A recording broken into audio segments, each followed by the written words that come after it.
WNBA officiating is no longer an annoyance. It's a threat to the game, bro. WNBA's officially got a real problem.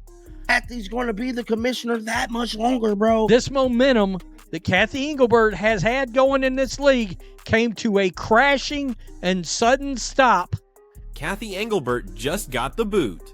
Less than 24 hours after the Washington Post absolutely shredded the WNBA's officiating scandal, exposing every shady move to protect incompetent refs. The league's so-called leader is in full-blown meltdown mode. Think empire crumbling beneath her feet. And honestly, it's about damn time. Remember Caitlin Clark, who was supposed to light up the WNBA All-Star Weekend? Instead, she was on the bench, injured again, barely a minute into the game. Fans aren't just upset anymore, they're done. This isn't just bad luck, it's slow motion sabotage, a pattern of pain, and at the core of it all is one name, Cathy Engelbert. While fans scream, players limp, and ESPN replays bruises like a UFC highlight reel, the WNBA commissioner has been acting like everything's peachy. No statements, no apologies, no accountability, just silence. And that kind of silence screams complicity. This is a sports media outlet that is certainly going to be more in line with the old WNBA fandom. They're calling out the WNBA and Cathy Engelbert. Why? Because of... Now, let's talk about the officiating. Here's the kicker. Even the mainstream media, the same outlets that usually fawn over the WNBA, like it's some kind of flawless feminist utopia, they finally turned on Cathy. The Washington Post, yes, that Washington Post just dropped a nuclear truth bomb. Their opening line, the WNBA should change its logo to a bruise. Which, when this kind of article drops, should worry Cathy Engelbert a great deal. That isn't some angry fan on Reddit, folks. That's legacy media finally admitting what everyone else has been shouting for months. The officiating in this league is hot garbage. Players are getting targeted, and the league's leadership is completely MIA. I mean, she's been completely silent on the matter. You done had head coaches. You done had players. The article held absolutely nothing back. It branded the refs second rate, described the game as uglification, and practically begged for the NBA to step in and clean up the mess. When institutions like the Washington Post start sounding like your most frustrated YouTube commentator, you know the league hasn't just hit growing pains. It's officially a full-blown dumpster fire.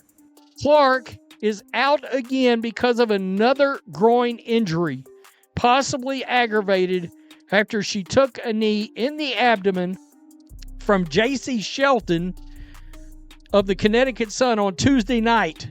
Let's rewind to the latest match that ignited this entire inferno. Fever versus Sun. Caitlin Clark lasted precisely 38 seconds. 38. That's less time than it takes to pour yourself a cup of coffee. And in that blink and you miss it span, JC Sheldon drove a knee straight into her abdomen. Zero call. Not even a side eye from the refs. Clark doubled over, clearly in agony. Nothing. Whistle. Swallowed. And here's the kicker. This isn't a one-off. It's been happening all season. Even Rebecca Lobo, yes, the same Rebecca Lobo who's been more loyal to the WNBA than Gatorade is to sports drinks, couldn't stay quiet. On national TV, she repeated it 3 times, like she was trying to break a curse. That's a foul. That's a foul. That's a foul. And the refs, not a peep. They just watched Clark get tossed around like she owed someone serious money.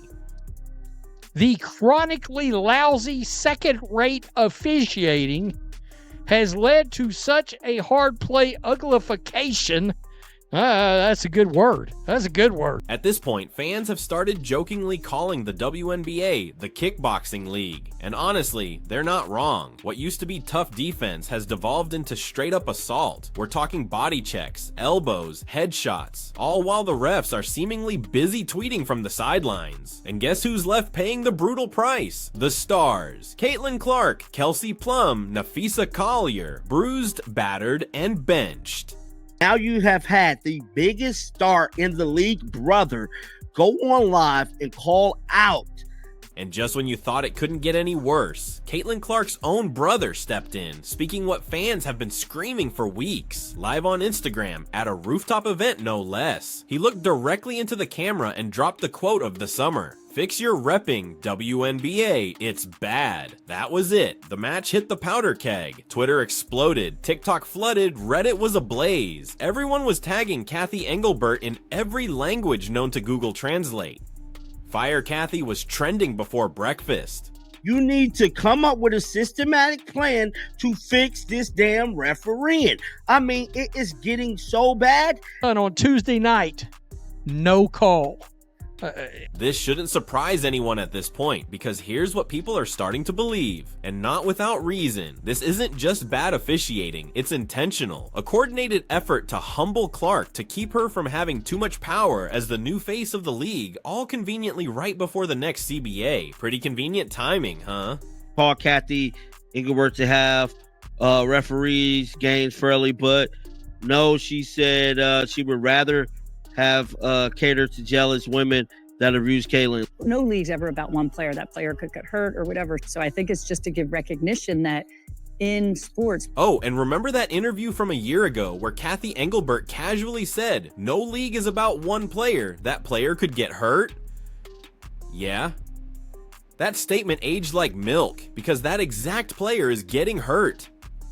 Over and over again, and the league crickets. It's been the same playbook. Protect the refs, ignore the fans, gaslight the players, rinse, repeat. Cathy, this is another situation where we need our voices heard. But here's the twist. The fans aren't fighting this battle alone anymore. The media, the actual media, is now in open revolt. Podcasts, YouTubers, even former ESPN insiders. Everyone is singing the same damning chorus. Fire Cathy, save Caitlin. Even experts are losing it. One insider straight up said, "If I'm Adam Silver, I'm calling every coach, GM, and Cathy into a room today." The NBA is watching nervously. Their hottest marketing asset just missed the All-Star game. The ratings are falling. The momentum is gone, like Tom Cruise backing out of Top Gun 2 at the last second. It's that bad. So when Cathy Engelbert was officially shown the door, was anyone truly surprised? The writing wasn't just on the wall, it was skywritten, trending, printed on t-shirts, and screamed by every single sports fan with a Wi-Fi signal. This wasn't just a firing, it was a full-on reckoning. Because when your job is to protect the league, to elevate it, to keep the faces of your franchise safe, and instead you turn the court into a glorified WWE ring, yeah, the consequences were never just inevitable, they were long overdue. I don't think Cathy's going to be the commissioner that much longer, bro. I mean, we got to remember they got this media rights deal they just did. They got a whole lot of stuff in the works, but there's nothing getting fixed to contribute to the person that actually got y'all all the stuff. Here's the brutal truth. The fall of Cathy Engelbert has officially begun. She ignored the referees' problems. She ignored the fans. And now she's facing the backlash. Loud, relentless, and completely unavoidable. This isn't just about one player anymore. It's about every rookie, every superstar, every little girl dreaming of playing this game without needing a helmet. And they're calling out the officiating and how bad it is in this league. And when industry experts caught wind of that scathing Washington Post article, they didn't hold back either. You could practically hear the mic drop when they declared, "You've lost them. You've lost that support." But here's the thing. It's not just angry tweets and spicy headlines. There's cold, hard data backing all this frustration, and it's ugly. Like should have been fixed months ago, ugly. Let's talk numbers. This is a complete failure.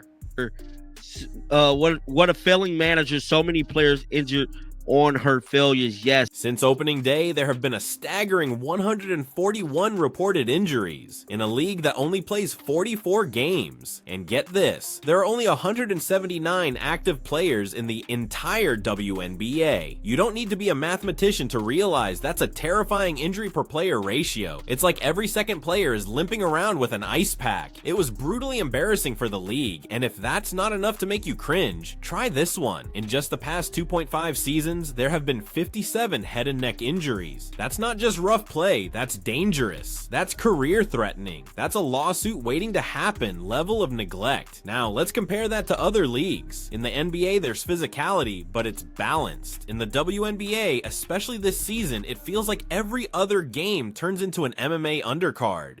There's a grab, there's a hold, there's a grab.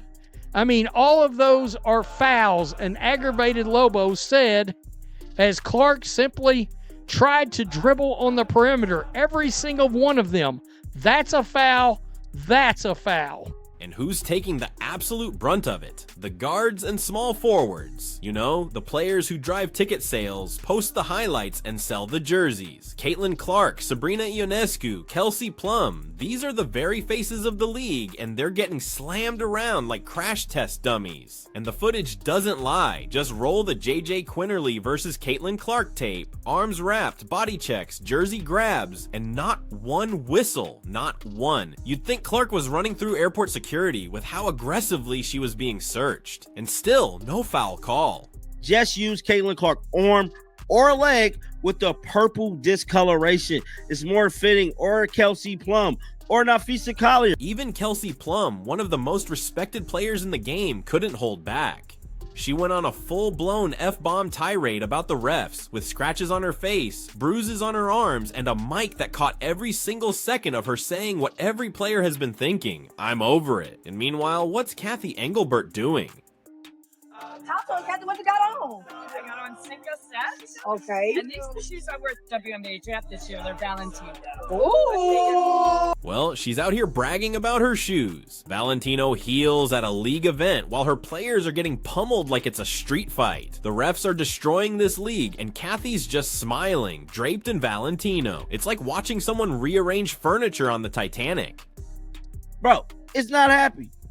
It's not happy. Just not happy. Somebody said this is not a good start, Cathy. But here's where things go from tragic to downright shady. Because this whole mess, some fans genuinely believe Engelbert saw it coming. At the time, her past comments sounded like typical commissioner speak, but now they feel cold, almost calculated. The top rookie did get hurt repeatedly. And what has the league done to protect her since? Absolutely nothing. Zilch. Critics are connecting the dots. They're asking, was this part of a bigger strategy? A twisted way to downplay Clark's influence before the next collective bargaining agreement to make sure no one player becomes too powerful? And if that's the case, are they intentionally creating an unsafe environment? The implications are chilling. The league's motto, out to be no call. Damn. They said the league motto. Because if you look at the pattern, it's undeniable. More injuries, worse officiating, zero action, zero accountability. And through it all, Engelbert remains silent, or worse, makes public appearances pretending like everything's perfectly fine. But fans aren't stupid. They're seeing it, they're tweeting it, they're yelling it from the rooftops. This isn't just bad management anymore, it's negligence. And people are starting to believe it might actually be intentional. WNBA should change its logo to a bruise.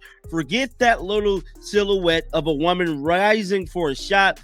Because when the bruises pile up, the whistles go missing, and the commissioner is busy showing off her Valentino shoes. Well, you don't need a blazing headline to know something is fundamentally broken. The real question is, who's finally going to fix it?